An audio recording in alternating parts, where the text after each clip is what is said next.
My name is Aida Luevanos. I am the Alumni Relations Director here at SRSU University. I've been working at SRS for professionally for 3 years now. Cool. And how long have you been the Alumni Relations? A year and like 6 months. A year and 6 months. Cool. Mm-hmm. What does your typical day entail? What do you do?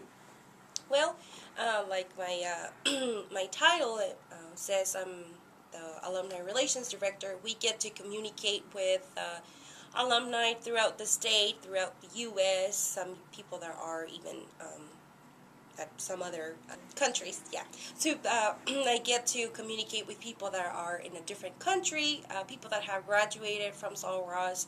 We keep them informed of what's going on at Sol Ross, what are the new things happening, and making sure we have their contact information, making sure they stay connected to Sol Ross. Sounds like you got a whole lot on your plate there. Where in your day do you see opportunities to lead? The leadership opportunities that I have in this position is I do also get to do a lot of stuff with our current students. We do have I am the advisor for our Global Legacy alumni student group. And that's a good way of that's a good group that I get to show how you can become a successful person, or how you can prepare yourself better before you graduate. Mm-hmm. So a lot of leading by example and kind of preparing people. Mm-hmm. Yes. Not only like in your job set, but like just across the board in general.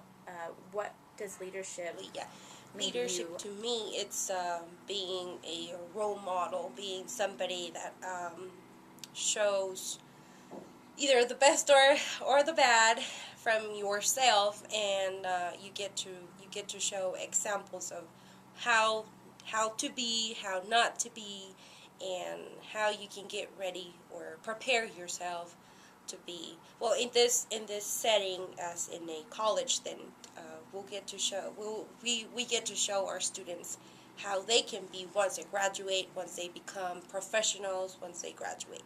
Okay. And in class right now, we're kind of doing an eagle, geese, turkey situation, and let me explain this to you. In eagle, in the leadership, is more of like a person who kind of leads solely. They don't really rely on anybody else. And then the duck or the geese, they kind of lead together. They kind of take turns and they lean on each other. And then the turkey kind of steps back and leads in a different direction, maybe not in front, but he makes sure he falls behind and makes sure everything is done. Can you kind of pick or choose? I mean, you can be any of these three, what you might be leaning towards, especially in this job? Well, in this job, I think I get to use a little bit of of each one. Sometimes you have to do it all by yourself when you're putting a program together and you're the person in charge. Sometimes you have to rely on others and push them, or sometimes you just have to stand back and let the rest of your team do the work. So I think a little bit of the three. All of them. So one of the big things that a lot of leaders face is change, whether it's change to a certain procedure, or change in work environment, or change to just a group of people you're leading. How do you handle change? Well, during my time here at Sol Ross, I've worked with 3 different presidents. That's what I will say that has been the most change situation. So I guess the best way to adapt to that is to get to know the person as in a professional level, of course. Get to know their management skills. Get to know how they interact with the rest of the people that you work with, and get to really know how to handle them. So I will say that you really get to analyze how they react to certain situations, and then you learn how the person is. Leader, you also face the different challenges, and facing those challenges and such, you definitely take risks. Whether it's the risk whether you're right or wrong, or you're delegating to somebody and you're not real sure about that person, what risk do you take and how do you manage that risk? Well, sometimes you have the risk of, like, just like you said, delegating something and you not really knowing if the person is going to do it the way you want or the way it should be done. And a way of managing that, it's motivation, or at least that's for me. You motivate them, you of course give them the tools or the knowledge that they need, and then motivate them. Hey, how you have done it in the past, what has worked, what has not. So you try to facilitate a little bit the work for them, and that helps motivate them. That helps to motivate them. So that's how I will. In your leadership role, what power do you have?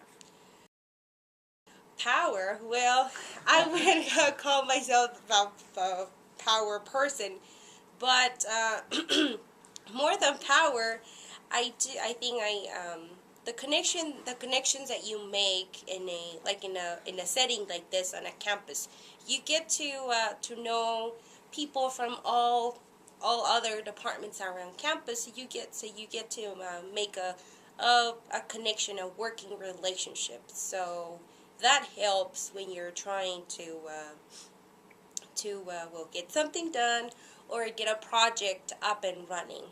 Could you say that, like, not so much that power, but it's more of a respect that you gain from people?